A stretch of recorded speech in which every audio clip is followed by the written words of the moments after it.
ignorance will remain. As long as there is no daylight, till that, the darkness of night will remain. That means when the knowledge dawns, the ignorance disappears automatically. The example was the horns of a rabbit. The moment you understand there is no horns of a rabbit, the horns will disappear by itself because it was not there. So this is what we discussed yesterday. आज हम देखेंगे भ्रांति कैसे ब्रह्मरूपता को प्राप्त कर लेती है। हम कल भी यही विचार किए थे कि भ्रांति जब समाप्त हो जाता है तो वो ब्रह्मरूपता को प्राप्त कर लेती है। अज्ञान ब्रह्मरूपता को प्राप्त कर लेती है। तो इसका क्या अर्थ होता है? ये बोलने के लिए हम बोलते हैं भ्रांति अथवा अज्ञान ब्रह्मरूपता को प्राप्त कर लेता है, लेकिन ये अक्षरशः ऐसा अर्थ नहीं है। भ्रांति कभी जो नहीं है वो दूसरा रूप को कैसा प्राप्त कर लेगा? भ्रांति मतलब नहीं है जो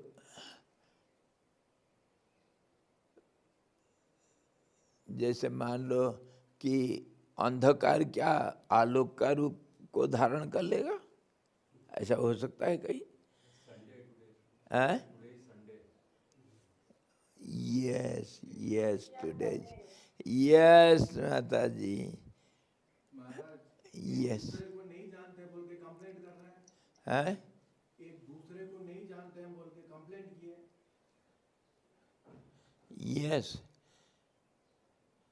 one doesn't know the other. On this we heard a funny story. There were two brothers and sisters. So they had quarrel among themselves and they went to their grandfather to decide, to give the judgment. So the sister says, grandfather, see, this boy, my brother, is always chasing me and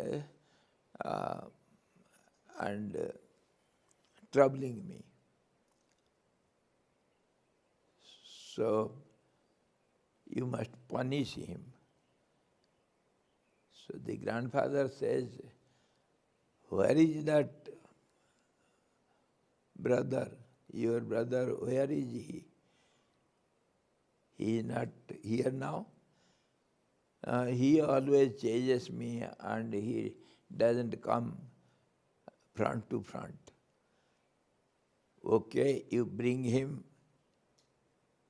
before me and I shall decide. And the younger sister is always chasing the brother to catch him and bring before grandfather. But till now, she is unable to catch him. Who were they? The night and the day. Night is the younger sister, day is the elder brother. So they went to the sun. They had quarrel. The day is chasing the night. So night complains and the sun says, bring the day before me so that I shall punish him. But can the night catch the day? No, the night is chasing the day, but she is unable to catch the brother day. they are just opposite, they cannot be together. One is unaware of the other. Changing means it is simply imaginary complaint. There is no meaning in it. So similarly, this ignorance and knowledge, they are just opposite to each other. They cannot be together. One doesn't know about the other. Where there is knowledge, there cannot be any ignorance. Where ignorance is there, there cannot be any knowledge. So,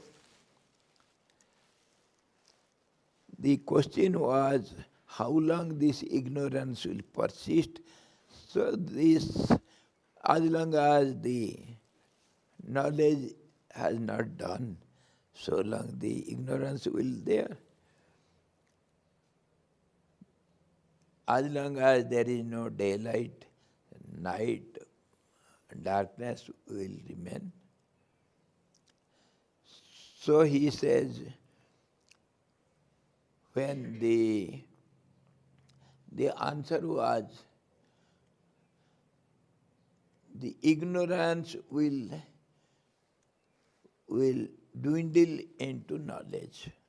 It will take the form of knowledge. But this language is not clear. How this ignorance will take the form of knowledge? To speak something, to express something, we have to use some language. And language, we know, is always faulty and it has got no real meaning. It is always symbolic or indicative. It has got no meaning of its own. Language is only expression. And when the expression is understood, so the object is there, no expression. So expression cannot give you the knowledge of the reality. That means we have to say something, so this language we use, but it has indicative meaning. That means when the ignorance dwindles into nothing, then only the remnants is called knowledge. So he gives the example of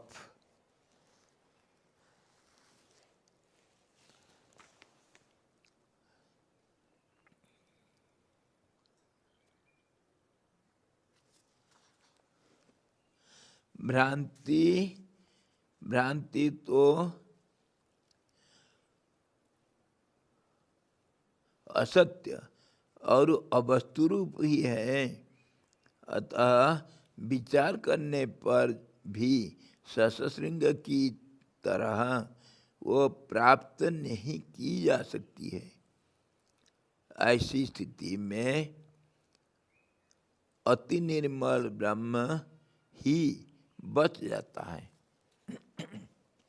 What he says, ignorance is nothing but nothing. Ignorance has got no existence. So when we contemplate over the situation or the ignorance, why, how it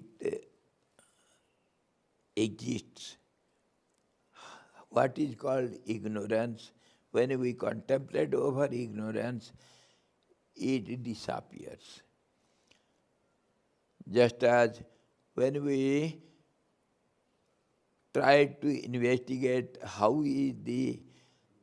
are the horns of a rabbit, then we find no horns. So the remnants is called truth. Truth never dawns, it always exists. Existence is called truth. And ignorance is not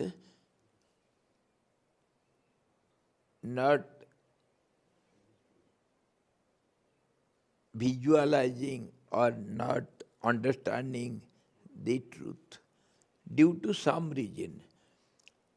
Just as we had discussion also yesterday, just as the sun disappears in eclipse, but really speaking, we have to say like this: sun is invisible, disappears at the time of eclipse or at the time of cloudy sky.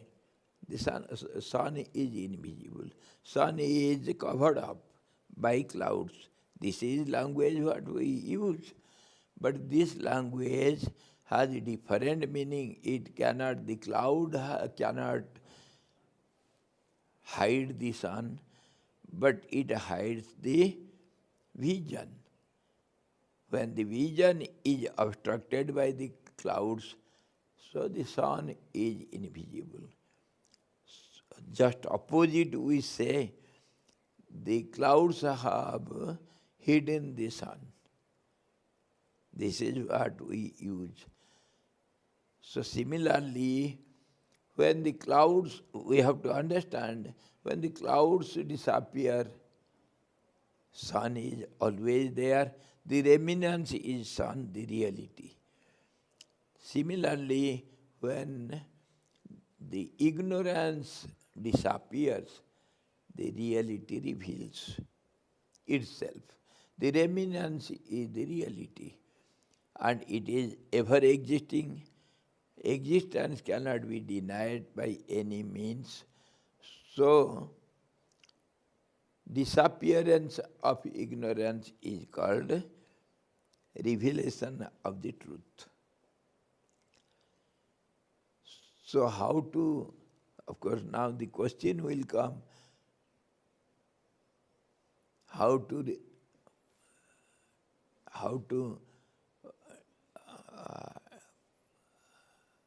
get rid of this ignorance or darkness. What is the way, what to do? So the way is said to contemplate over the ignorance. When we contemplate over it, it dwindles into nothing. And the result, the remnants reveals itself, and that is what is reality or the truth. In this way, Vasistha ji explained everything, and this contemplation over the ignorance, when is complete, then ignorance disappears and reality reveals. That is called introvertness. To be introvert, the contemplation is the way, vichar, and the remnants, when ignorance disappears, the remnants is the truth. That is called introvertness, and we discuss on extrovertness. Due to extrovertness, this world appears to be, and when we contemplate over the world, that means names and forms, or relativity, or dualism, or however we perceive this world, when we contemplate over it minutely and investigate how is this, what is this, where from it comes, and what is its situation, then in the end we find out all these are not there. these names and forms of the world, they disappear and the remnants remains as the truth. So this is the way. Until then, this, as long as we have not read the consequence, till then this ignorance will persist. This is what explained by Vasistha to Ram, and in the end he says, समस्त भ्रमों का जब बाद हो चुका है, तब अविद्या में बचे हुए ब्रह्म रूप को बतला रहे वशिष्ठ जी, श्री राम जी को ब्रह्म रूपता की स्थिति में स्थापित करते हैं. Now, after explaining everything to Rama, Vasistha ji asks Rama to be established in the truth and not think of this ignorance at all, because it is not there. We should not be entangled in all these visibility or these names and forms of the world. We have discussed already how these names and forms, they appear, the process of creation, how it appears.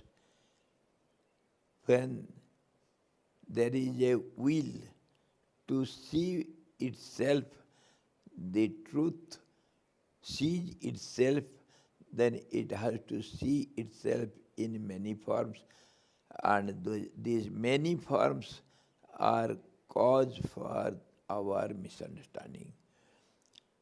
Many means one, and one means many. This we have discussed already. How when we see one, it disappears and it appears as many. Why? Because to see means we cannot see the whole totality at a time. We have to see its parts one by one. And every part also is a group of many. So when you see the one total group, it becomes many. That means it becomes one. It divides into many. So this is how one becomes many, many becomes one. This process, which is the outcome of seeing or expressing or perceiving, all these same thing. Due to this, we are confused, and this confusion is known as ignorance. So if you don't want to see, if you don't see, then you remain as the remnants, which is the truth. You are the truth. The seer is the truth. And the seeing process and seen objects are not different from the seer. So this seeing process confuses us. This is how, when everything is explained to Rama, Vasistha ji asks him to be established in his self, which is the absolute reality. हे श्री राम जी, देह के संबंध से प्राप्त हुई सभी जरा मोह विस्तार आदि जरा, मोह, विकार आदि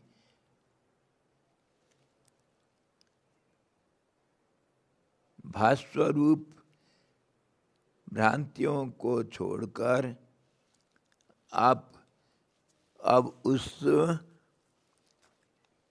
ब्रह्माकार रूपता को प्राप्त कर लीजिए जो आदि, मध्य और अंत से शून्य है, अनंत, स्वच्छ, सम, शिव, नित्य एवं अद्वितीय ही है.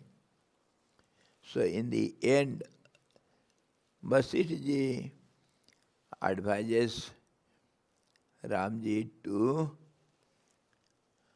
give up the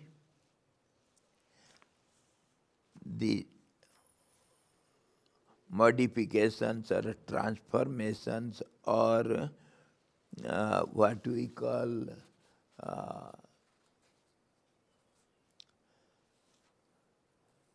we can say it composition or accumulation or mixtures or modifications or any way you can say.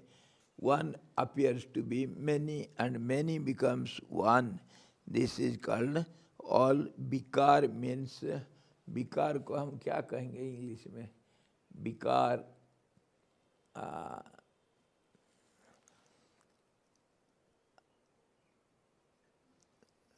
it has become impure. Purity has become impure. Purity means the reality which is one, and it has become impure means either accumulated or transformed or modified.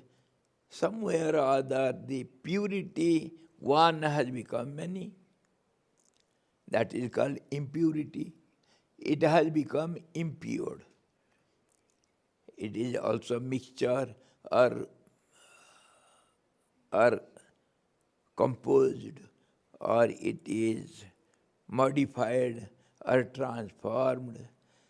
Just as the milk when becomes impure or gets transformed, then it is called curd or butter or something, or the cream, whatever it is modification or transformation we can say, or it has been differentiated from the original state.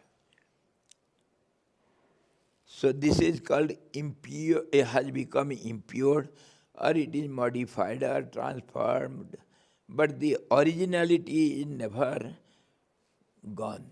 It is there.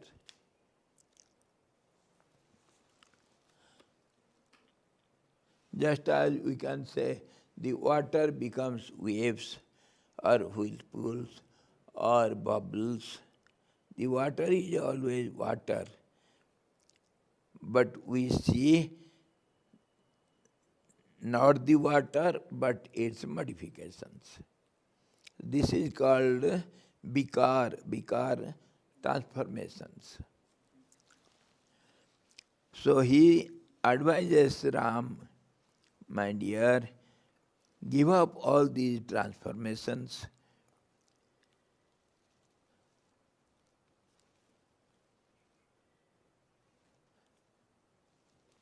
विकार आदि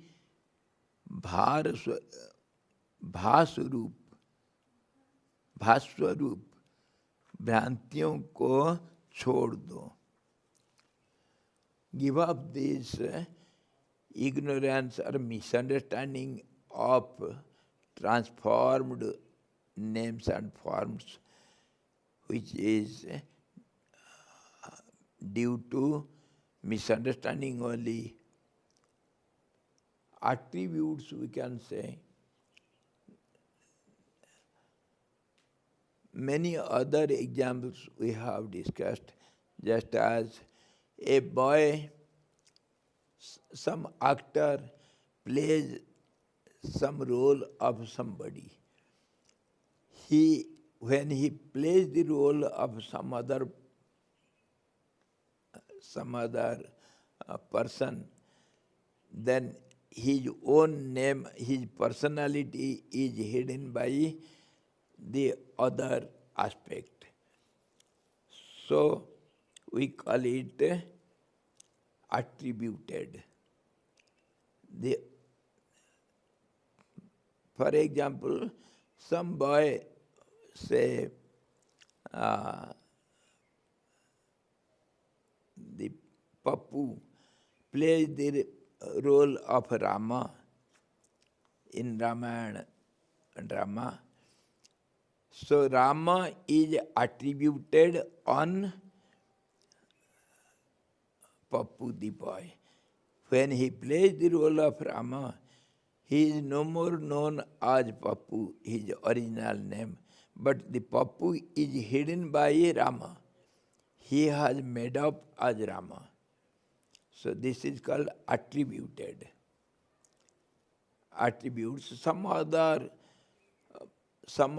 form is forced on the reality. So reality is hidden and the attribute is seen. The spectators see Rama, not the Pappu, not original Pappu.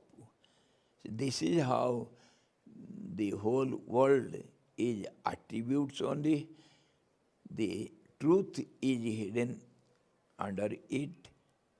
These names and forms, they are subject to change. Rama will change again to Pappu. He will not be Rama forever. So these attributes, they are subject to change. The reality cannot change. Swamiji, you can tell that Sardar joke in the zoo. Zoo में जो सरदार वो छाला पहनकर. हाँ, अरे बहुत दिन से भूल गए हम.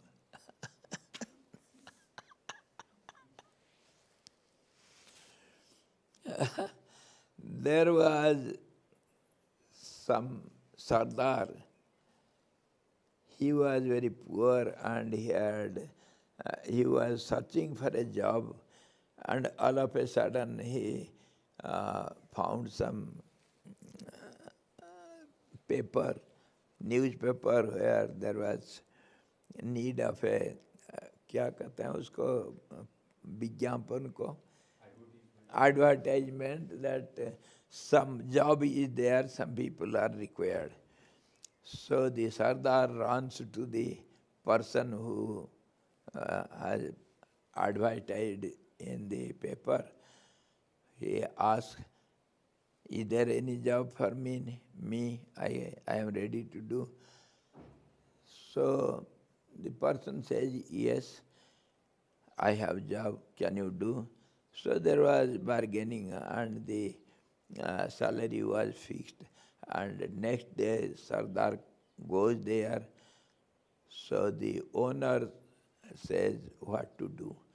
He takes him to the zoo, inside the zoo. He was the owner of a zoo where different kinds of animals are kept in the cages, and people used to come to visit, and they have to pay some tax, and the owner gets some money.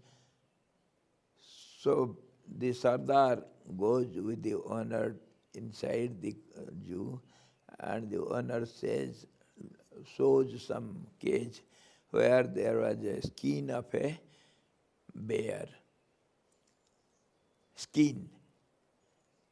And the owner says, please go in and put up this skin over you and act as a bear. So I will lock the cage and people will come and see you as a bear and act like a bear. They will throw some fruits or something and some money, but act as a bear. And at midday, you will have 1 hour leisure time, and at that time you will be fed and water, etc., whatever you need. And after 1 hour again you have to enter in and act like a bear till night 8 o'clock. And then you are free, you can go home. Next day you have to come and do the same thing. This is your job. Can you do it? Yes, yes, I can well play the part of a bear. So he goes on every day and acts like a bear. And after some time, the boy who was taking care of all these animals, feeding them and supplying water, etc., at leisure time, 1 hour, the boy had to go on leave for 2-3 days. So a new boy has to be appointed in his place. So the new boy doesn't know all these tricks. He knows everything, what the truth is. So that day, the new boy comes and opens, at the leisure time, opens all the cages and supplies water, etc. And he supplies food to the tiger first. But this bear that day had no, he supplies the food first to the bear. And the tiger on the opposite side, he was very hungry. He had no breakfast in the morning, so he was very hungry. All the cages were, the doors were open. So the tiger runs toward the bear without throwing up his skin. As a tiger he comes, runs towards the bear, and this Sardar who plays like a bear, he throws his skin and he comes out being afraid of the tiger and shouts, "Save, save me, save me. The tiger is coming to finish me. Save me, come to my help."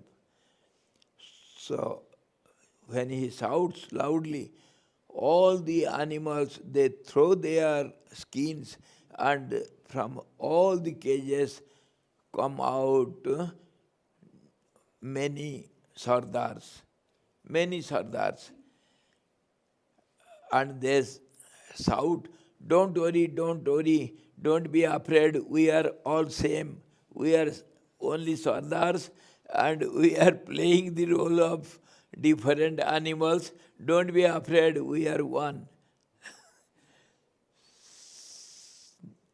That is how we have different skins, but the being is within everyone. Every being is a being, but different names, different forms, different skins, different eyes, nose, heights, and weight. Everything is different from each other. But inwardly, one being is abiding in every heart. Inwardly, we are all sardars. We are sardars, and we are playing different roles of different animals. Differently, we are named and understood or personified. Different clothes, different skin. Some are white, some are black. This is called attribute. All these outside forms are not real. This is what is said in the scriptures, our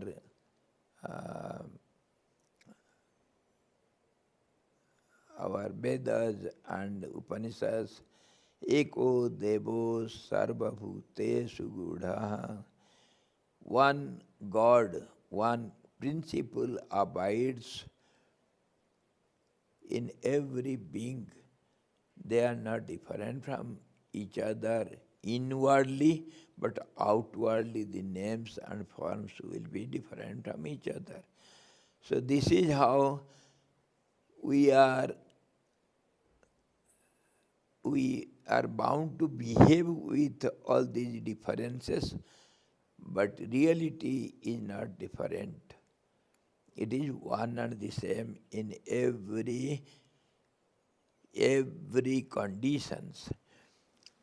So this is what Vasistha explains to Rama and says, "O Rama, give up all these misunderstandings of names and forms which are not the reality and be established forever on that reality." How is the reality? Reality is without beginning and end, and there is no middle of it, because it is continuous, it is eternal, or anant hai, it is infinite, it has got no beginning and end. Swachh, it is absolutely pure. Purity means oneness, and many is nothing but a mixture. When one is added with the other, it is seen as impure. Impurity means dualism or mixture, or purity means oneness. So the absolute is one because it is omnipresent, omniscient and omnipotent. So it cannot be two. It is absolutely one and pure. And it is always equal, means it is always in the same equilibrium state. It is never disturbed. Disturbance is called world. No disturbance, that means equilibrium, undisturbed state is known as the truth. Be established in that, and Shiva always silent, always peace. It cannot, silence or peace means undisturbed state. Nitya, it is eternal. Evam Advitya, it is one without a second. O Ram, be established in that and eternally rest and be at peace. Thus ends the chapter 33rd. Now we shall see 34th chapter, in which he says, Chaturvinsha Sarga, दृष्ट पदार्थ की सृष्टि ही जगत है। दृष्ट पदार्थों की सृष्टि ही जगत है। यह जगत अदर्शन से ही नष्ट हो जाता है। अदर्शन से ही नष्ट हो जाता है। इस प्रस्तुत विषय में युक्तियों का वर्णन। Now we shall see in this chapter, the subject is, we shall discuss it in different ways, from different angles, to see the theory is, the vision is called world, And no vision is called the truth. Vision means to see or to perceive or to visualize. If you want to see, then you see the world. And if you can withdraw the vision, not seeing, then there is no world. This principle we shall discuss in various ways. Withdrawal of the vision. In what way? Is it to close the eyes? Eyes means, vision means not only eyes, it is by 5 methods, by 5 ways we see. When that is called perception. We see by perception. Perception is explained as the contact of the thought waves with the particular objects through the particular senses. For example, if there is a thought wave, within nature, the wave has the nature of form to have contact with the form. That is its nature. The wave has the nature of form. So it has to pass through the eyes and go out of the body and contact with the form. When it contacts the form, then it is obstructed by the form and it has to come back in the same way through the eyes, and it has to store some impressions, whatever informations or whatever impressions it has collected from the object while it is disturbed or obstructed, and it has come back, it has to deposit some impressions or informations, where in the starting is known as subconscious mind or chitta. It is a storehouse of all these impressions, which is known as the seeds. Seeds means, seed is a storehouse of past and future many trees which are present in the seed as potentiality. Potency. It is not active, but when it gets activated, then it has to express itself, and slowly it becomes a sprout and then tree in due course. Then time, space and conditions are involved, and in this way it gets transformed or modified, and then it becomes a tree. And that tree also holds so many seeds. So in this way it goes on multiplying eternally. And it was multiplied also in the past. So one seed holds the DNA, the potency of last many trees and future many trees. So this is how one seed is nothing but a storehouse of all these trees, seeds of all these trees.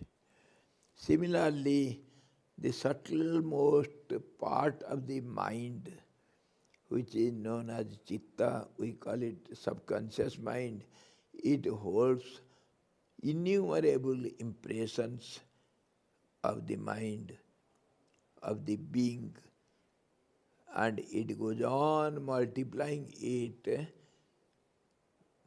by the help of time, space and conditions, and outgoing tendency and incoming process. It goes on multiplying. So this is how we perceive the outside objects.